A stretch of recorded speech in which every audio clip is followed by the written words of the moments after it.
तो पिछले पार्ट में हमने देखा कि कैसे नाओन यूकी को अपनी कहानी बताती है और दूसरी तरफ से 6 और 7 स्क्वाड भी वहाँ पर आ जाती हैं और तभी कोको भी उन पर हमला कर देती है और सहारा और शूसू से लड़ने का फैसला लेती हैं। फिर आगे जाकर उन्हें नाओन का शू की आकुरा मिलता है और याची और हिमारी उससे लड़ने का फैसला लेती है। फिर क्योका और टैंका यूकी के पास आती हैं और टैंका चालाकी से अपनी टेलीपोर्टेशन एबिलिटी की मदद से यूकी और क्योका दोनों को आउपा से दूर ले जाती है। तो चलिए अब इस पार्ट के एक्सप्लेनेशन को शुरू करते हैं। और शुरुआत में टैंका कहती है हम यहाँ थोड़ी देर के लिए सुरक्षित रहेंगे और स्लेव बॉय तुम ठीक तो हो ना, उन्होंने तुम्हारे साथ कुछ किया तो नहीं ना। तो यूकी कहता है ओह मैं ठीक हूँ और आपने मुझे कैसे ढूंढा। पर तभी क्योका उसके हाथ को पकड़ लेती है और कहती है जब तक हम इसे खत्म नहीं करेंगे तब तक मैं अच्छे से चल नहीं पाऊंगी। तो चलो शुरू करते हैं। जिसके बाद क्योका अपनी जुबान निकालकर यूकी की उंगली को लगाती है और फिर क्योका उससे चूसने लगती है और यूकी मन में कहता है अच्छा उन्हें मेरी लोकेशन का इसलिए पता चला क्योंकि उन्हें मुझे इनाम देना था। और टैंका भी खड़ी ये देख रही होती है। जिसके बाद वो भी यूकी के हाथ को पकड़ती है और वो भी क्योका की तरह ही करने लग जाती है, जिसे देखकर यूकी को और शौक लगता है। फिर क्योका पूछती है तुम क्या कर रही हो। तो टैंका कहती है खुद से जिंदा रहने के लिए उसे इनाम दे रही हूँ। और क्योका कहती है ओह प्लीज। इधर यूकी पूरा शौक में होता है। फिर क्योका कहती है हमें इसे जल्दी से खत्म करके हिमारी से मिलना होगा। और टैंका कहती है बाकियों को लेकर वापस डॉम में टेलीपोर्ट होना हमारा प्लान है। जिसे सुनकर यूकी मन में कहता है तो हिमारी और बाकी भी मेरे लिए यहाँ तक आई है, लेकिन 1 मिनट रुको, ये और कितनी देर चलने वाला है। पर तभी वो दोनों लड़ने को तैयार हो जाती है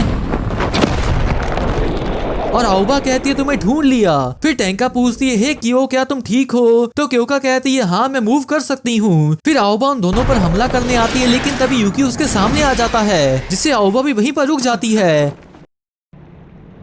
फिर यूकी उन दोनों से कहता है ये मेरी बड़ी बहन है। फिर आउबा गुस्से में कहते हैं यूकी रास्ते से हटो। तो यूकी कहता है मेरी बात सुनिए दीदी प्लीज। तो आउबा मुस्कुरा कर कहती है मैं तुम्हें कभी भी ना नहीं कह सकती, खासकर जब तुम इस तरह से कहोगे। जिसे देखकर टैंका कहती है उसकी मारने की इंटेंशन पूरी तरह से खत्म हो गई। और क्योका कहती है क्या वो सच में उसकी बहन है। फिर यूकी कहता है प्लीज मुझे समझाने दो, जो भी उनके साथ हुआ मैं उसकी आपको पूरी कहानी बताता हूँ। तो क्योका अपनी कटाना अंदर रखकर कहती है ठीक है लेकिन इसे छोटा रखना।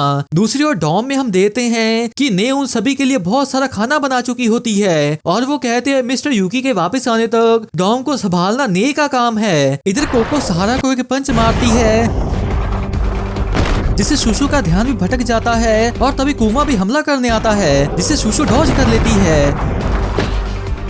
फिर कोको उनसे कहती है तुम बस भाग रही हो, ये बहुत ही बोरिंग है, क्या तुम मुझसे नहीं लड़ोगी। और सहारा कहती है मैं आखिरी बार पूछ रही हूँ क्या तुम बात करोगी। तो कोको कहती है कभी भी नहीं, यहाँ सिर्फ मरना या मारना है। फिर सहारा कहती है ठीक है तो ये तय हो गया। इसके बाद शुशु अपनी पैराडाइम शिफ्ट एबिलिटी का इस्तेमाल करती है और सहारा भी अपनी क्रेजी शीप एबिलिटी का इस्तेमाल करती है। और उन्हें देखकर कोको कहती है आखिरकार तुम दोनों लड़ने के लिए तैयार हो ही गई, चलो अब देखते हैं कि कौन ताकतवर है। तभी हम उनके ऊपर आसमान में जोरू को देखते हैं, जो कि उन्हें देखकर कहती है ढूंढ लिया। इधर याचियो नॉर्मल शुकिस को मारकर कहती है ये तो खत्म होने का नाम ही नहीं ले रहे। जिसके बाद वो सभी एक साथ हमला करने आते हैं, लेकिन याचियो फिर से टाइम को रोककर उन सभी को मार देती है। और नाओन ये देखकर कहती है उसने उन्हें देखा भी नहीं, तो आखिर उसने किया क्या। इधर याचियो कहती है हिमारी तुमने एक्सिबिशन मैच में अच्छा परफॉर्म किया होगा, लेकिन तुम अब भी अनाड़ी हो, तुम आराम करो और अपनी शानदार बहन को फॉलो करो। अगर तुम ये चीज करोगी तो मैं खुशी खुशी तुम्हारी रक्षा करूंगी। तो हिमारी कहती है हाँ हाँ, और फिर वो एक मशीन गन को फॉर्म करती है। और याचियो कहती है दुश्मन हमारे सामने है, उन्हें छलनी कर दो। जिसके बाद हिमारी उन सभी को मार देती है, लेकिन आकुरा उन्हें ब्लॉक कर लेता है, जिसे लेकर याचियो कहती है वो चालाक है। इधर नाओन कहती है बिना उसकी एबिलिटी जाने हमला करना सुंदर नहीं होगा, तो अभी के लिए मेरा टारगेट। जिसके बाद वो वापस अंदर चली जाती है। इधर क्योका कहती है ओनमियो ब्यूरो पीचेस का बेकाबू होना और वो रिसर्च कर रहे हैं। फिर टैंका कहती है मैं उनकी शू की रिसर्च के बारे में जानती थी, लेकिन मैं ये नहीं जानती थी कि वो कुछ ऐसा भी कर रहे हैं। फिर क्योका कहती है अगर तुम जो कह रही हो वो सच है तो हम ओनमियो ब्यूरो को तबाह कर देंगे, मेरा यकीन करो। तो आउबा कहती है और हम वही करेंगे जो करना चाहते हैं, जो भी हमारे रास्ते में आएगा उसे मारना। फिर टैंका पूछती है इसका मतलब तुम अभी भी शूकिस का इस्तेमाल कर हमला करने वाली हो। तो आउबा कहती है ऑर्गेनाइजेशन के मेन गियर्स पर भरोसा करना बिल्कुल बिल्कुल भी समझदारी भरा कदम नहीं है। फिर क्योका कहती है इससे बहुत लोगों को तकलीफ होगी। तो आओबा कहती है पर हम भी विक्टिम्स हैं। और यूकी कहता है दीदी मैं कसम खाता हूँ कि आप मिस क्योका पर यकीन कर सकती हैं, वो मेरी कमांडर हैं। और पर तभी आओबा कहती है लेकिन वो तुम्हारे साथ गुलाम जैसा बर्ताव करती है। तो यूकी कहता है वो मेरा फैसला था, मैं खुद मिस क्योका का गुलाम बना ताकि मैं एक हीरो बन सकूं। जिसे सुनकर आओबा पहले तो चौंक सी जाती है और फिर वो कहती है मुझे मेरे दोस्तों की मदद करनी है। फिर क्योका कहती है तो तुम्हें रोकने के लिए हम अपनी ताकत का इस्तेमाल करेंगे। और यूकी उन्हें रोकने की कोशिश करता है। तो टेंका कहती है माफ करना यूकी, डीमन डिफेंस फोर्स का हर एक मेंबर यही करता। और यूकी कहता है चलो भी। पर तभी आओबा उसे पकड़कर ऊपर ले जाती है और उसके मुंह को बंद कर उसे वहीं पर बंधा हुआ छोड़ देती है और कहती है लड़ाई अब शुरू होने वाली है और तुम इससे बाहर हो। जिससे देखकर टेंका मन में कहती है वो अपने छोटे भाई की परवाह करती है। और क्योका मन में कहती है तुम इससे नहीं लड़ सकते यूकी, तो तुम्हारा इससे बाहर रहना ही बेहतर होगा। फिर आओबा कहती है तो अब क्या हम शुरू करें। जिसके साथ ही वहाँ पर किडोमारू यानी कि यूनिहॉर्न आ जाता है, जिससे क्योका भी गुस्से में आ जाती है। और टेंका कहती है वो तुम्हारा है। जिसके बाद क्योका गहरी सांस लेती है और यूकी भी उन्हें देख रहा होता है। और फिर क्योका अपनी कटाना बाहर निकालती है और किडोमारू के सामने लाती है। फिर आओबा पूछती है तो तुम मेरी ओपोनेंट हो और तुम आखिर हो कौन। तो टेंका कहती है ओ हाँ मैं अपने बारे में तो बताना ही भूल गई, मैं सिक्स स्क्वाड के कमांडर टेंका इजुमो हूँ और यूकी की गर्लफ्रेंड भी, जिससे कि मैं आपकी भाभी हुई। और ये सुनकर आओबा गुस्से में कहती है मैं तुम्हें मार डालूंगी। और यूकी मन में कहता है मैं उन्हें नहीं रोक सकता।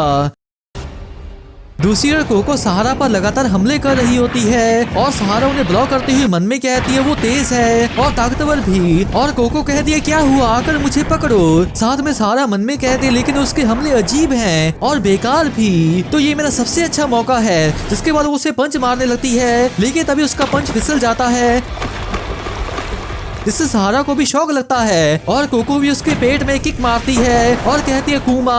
जिसके बाद कूमा जाकर सहारा को खाने लगता है लेकिन तभी शूशू उसे पकड़ लेती है और सहारा भी सेफली लैंड होती है। फिर शूशू कहती है मैं तुम्हें छोटे छोटे टुकड़ों में तोड़ दूंगी। जिसके बाद वो उसे दबाने लगती है और साथ में कहती है क्या ये तो स्टील से भी ज्यादा मजबूत है, अगर ऐसा है तो। जिसके बाद वो उसे नीचे मारती है और फिर जाकर उसे किक मारकर खुश होती है। पर तभी कूमा दूसरी तरफ से बाहर निकलता है और उसे देखकर सहारा कहती है खरोच भी नहीं आई। फिर कोको कहती है ये बेकार है, कूमा मजबूत है और मैं स्लिपरी हूँ, तुम्हारे हमले हम पर काम नहीं करेंगे। जिसे सुनकर वो दोनों ही शॉक हो जाती हैं। फिर कोको कहती है इसका मतलब कूमा और मैं तुम्हारे लिए सबसे खराब ओपोनेंट्स हैं। दूसरी ओर आकुरा हिमारी की सभी बुलेट्स को ब्लॉक कर लेता है और फिर उस पर तीर मारने लगता है। और तभी याचियो कहती है इसे मुझ पर छोड़ दो, गोल्डन आवर 5 सेकंड्स के लिए फ्रीज। जिसके बाद वो उसके पास जाकर कहती है तुम स्पीयर के साथ काफी अच्छे थे पर गुड बाय। जिसके बाद वो उस पर गोलियां चला देती है और इस पर वो उसे लग जाती हैं और साथ में वो भी हमला करते ही रुक जाता है और फिर वहीं पर गिरकर मर जाता है। जिसके बाद याचियो के कपड़े भी फट जाते हैं और वो कहती है उसने अपनी आखिरी सांस तक कोशिश की। पर तभी उसे एक आवाज आती है और फिर वो देखते हैं कि नाओ ने हिमारी पर हमला कर दिया होता है और एक शूकी ने उसे पीछे से पकड़े होता है। जिसे देखकर याचियो को भी शौक लगता है और हिमारी के मुंह से भी खून निकल आता है और ये देखकर याचियो हिमारी का नाम चिल्लाती है। इसके बाद हम लोगों सो कॉल्ड थंडर गॉड्स की जगह को देखते हैं जहाँ पर शिकोकू नहा रही होती है। फिर जोरू आकर कहती है शिकोकू तुम जो ढूंढ रही थी मुझे वो मिल गया। जिसे सुनकर शिकोकू कहती है ओ शानदार, उन्हें ढूंढकर तुमने अच्छा काम किया। फिर जोरू कहती है वो अभी डीमन डिफेंस फोर्स से लड़ रहे हैं। तो शिकोकू कहते हैं डीमन डिफेंस फोर्स, लगता है अब हमें खुद को गॉड्स बताना शुरू कर देना चाहिए। सुनो इंसानों हम आ गए हैं, तुम दोनों बताओ ये कैसा है। तो जोरू कहते हैं इसमें शान की कमी है। फिर वो अपने पंखों को खोलकर कहती है मैं वहाँ इसे और दैवी दिखाऊंगी। और शिकोकू कहती है अच्छा प्लान है, तो क्या हम चलें। जिसके साथ ही एपिसोड भी एंड हो जाता है। तो गाइस मैं होप करता हूँ कि आपको ये एक्सप्लेनेशन अच्छी लगी होगी। अगर आपको ये एक्सप्लेनेशन अच्छी लगी है तो इस वीडियो को लाइक कर दें और नीचे कमेंट भी जरूर कर दें। इसका नेक्स्ट एपिसोड थर्सडे रात को रिलीज होगा, तो उसका एक्सप्लेनेशन वीडियो फ्राइडे शाम तक आ जाएगी। तो अगर आप उसे मिस नहीं करना चाहते तो इस चैनल को जरूर जरूर सब्सक्राइब कर लें। तो मिलते हैं एक और नेक्स्ट एक्सप्लेनेशन वीडियो के साथ, तब तक के लिए टाटा बाय बाय।